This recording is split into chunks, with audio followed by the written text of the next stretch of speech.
ओम नमः शिवाय। सावन के पावन महीने में आप सभी का स्वागत है हमारे चैनल स्पिरिचुअल कथा 1111 पर, जहां हर कथा में छुपा है एक दिव्य संदेश। आज हम लेकर आए हैं स्कंद पुराण का 7वां अध्याय, एक ऐसी रहस्यमय कथा जो भोलेनाथ के अनंत स्वरूप और कृपा का साक्षात्कार कराती है। यह कथा विशेष रूप से सावन मास में सुनना अत्यंत पुण्यकारी माना गया है।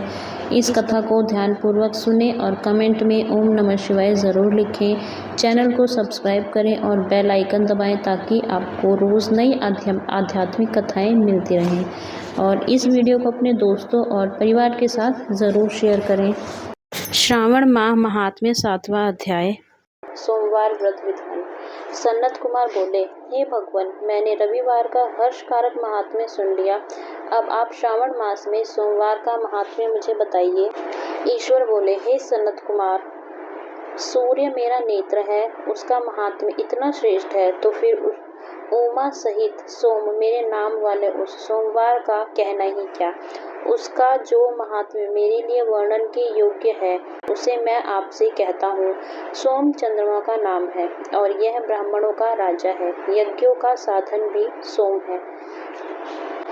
उस सोम के नाम के कारणों को आप सावधान होकर मुझसे सुनिए, क्योंकि यह वार मेरा ही स्वरूप है, अतः इसे सोम कहा गया है।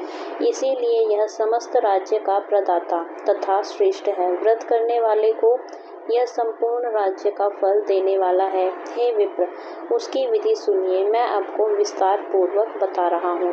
12 महीनों में सोमवार अत्यंत श्रेष्ठ है। उन मासों में यदि सोमवार व्रत करने में असमर्थ हो तो श्रावण मास में इसे अवश्य करना चाहिए। इस मास में इस व्रत को करके मनुष्य वर्ष भर के लिए व्रत का फल प्राप्त करता है।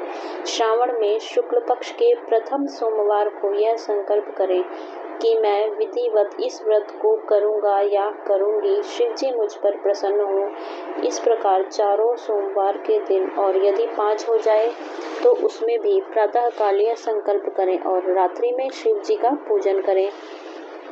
16 उपचारों से सायंकाल में भी शिवजी की पूजा करें और एकाग्रचित होकर इस दिव्य कथा का वर्णन करें। हे सन्नत कुमार, इस सोमवार की कही जाने वाली विधि को अब मुझसे सुनिए। श्रावण मास के प्रथम सोमवार को इस श्रेष्ठ व्रत को प्रारंभ करें। मनुष्य को चाहिए कि अच्छी तरह स्नान करके पवित्र होकर श्वेत वस्त्र धारण कर ले और काम, क्रोध, अहंकार, द्वेष, निंदा आदि का त्याग करके मालती, मल्लिका आदि श्वेत पुष्पों को लाए। इनके अतिरिक्त अन्य विविध पुष्पों से तथा अभिष्ट पूजनोपचारों के द्वारा त्रयंबक इस मूल मंत्र से शिवजी का पूजन करें। उसके बाद कहें, मैं शव, भावनाश, महादेव, उग्र, उग्रनाथ, भाव, शशि मौली, रुद्र, नीलकंठ, शिव तथा भवहारी का ध्यान करता हूँ। इस प्रकार अपने विभव के अनुसार मनोहर उपचारों से देवेश शिव का विधिवत पूजन करें। जो इस व्रत को करता है उसके पुण्य फल को सुनिए। जो लोग सोमवार के दिन पार्वती सहित शिवजी की पूजा करते हैं, वे पुनरावृत्ति से रहित अक्षय लोक प्राप्त करते हैं। हे सन्नत कुमार, इस मास में नक्तव्रत से जो पुण्य प्राप्त होता है उसे मैं संक्षेप में कहता हूँ। देवताओं तथा दानवों से भी अभेद्य 7 जन्मों का अर्जित पाप नक्त भोजन से नष्ट हो जाता है। इसमें संदेह नहीं करना चाहिए, अथवा इस अत्युत्तम व्रत को उपवास पूर्वक करें।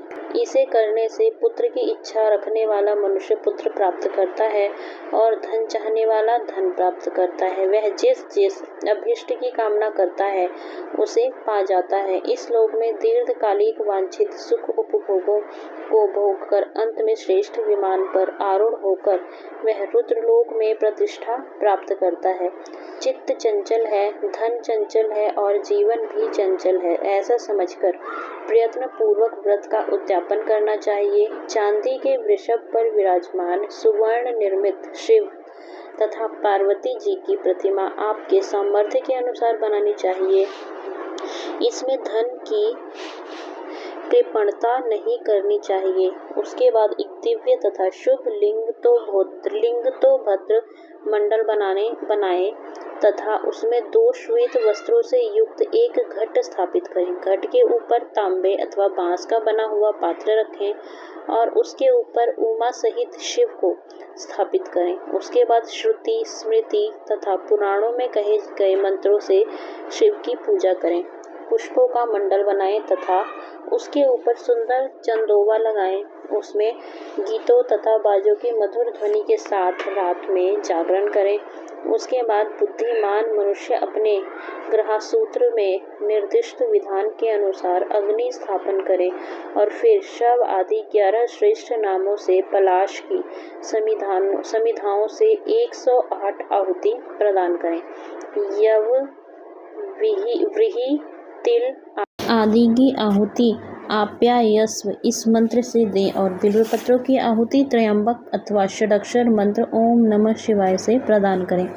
उसके बाद सुविष्टकृत हवन करके पूर्ण आहुति देकर आचार्य का पूजन करें और बाद में उन्हें गौ प्रदान करें। उसके बाद 11 श्रेष्ठ ब्राह्मणों को भोजन कराएं तथा उन्हें वंश पात्र सहित 11 घाट प्रदान करें। इसके बाद पूजित देवता को तथा देवता को अर्पित सभी सामग्री आचार्य को दें और तत्पश्चात प्रार्थना करें मेरा व्रत परिपूर्ण हो और शिव जी मुझ पर प्रसन्न हो। उसके बाद बंधुओं के साथ हर्षपूर्वक भोजन करें। इसी विधान से जो मनुष्य इस व्रत को करता है वह जिस अभिलषित वस्तु की कामना करता है उसे प्राप्त कर लेता है और अंत में शिवलोक को प्राप्त होकर उस लोक में पूजित होता है। हे सनत कुमार, सर्वप्रथम श्री कृष्ण ने इस मंगलकारी सोमवार व्रत को किया था। श्रेष्ठ आस्तिक तथा धर्मपरायण राजाओं ने भी इस व्रत को किया था। जो इस व्रत का नित्य श्रवण करता है वह भी उस व्रत के करने का फल प्राप्त करता है। इस प्रकार श्री स्कंद पुराण के अंतर्गत ईश्वर सनत कुमार संवाद में श्रावण मास महात्म्य में सोमवार व्रत कथन नामक 7वां अध्याय पूर्ण हुआ। यदि आपको यह कथा भाव विभोर कर गई हो तो इसे लाइक और शेयर ज़रूर करें। ऐसे ही पवित्र प्रसंगों और धार्मिक कथाओं के लिए जुड़े रहें हमारे साथ स्पिरिचुअल कथा 1111 पर। अगली कथा में फिर मिलेंगे एक और अद्भुत अध्याय के साथ। तब तक के लिए जय शिव शंकर।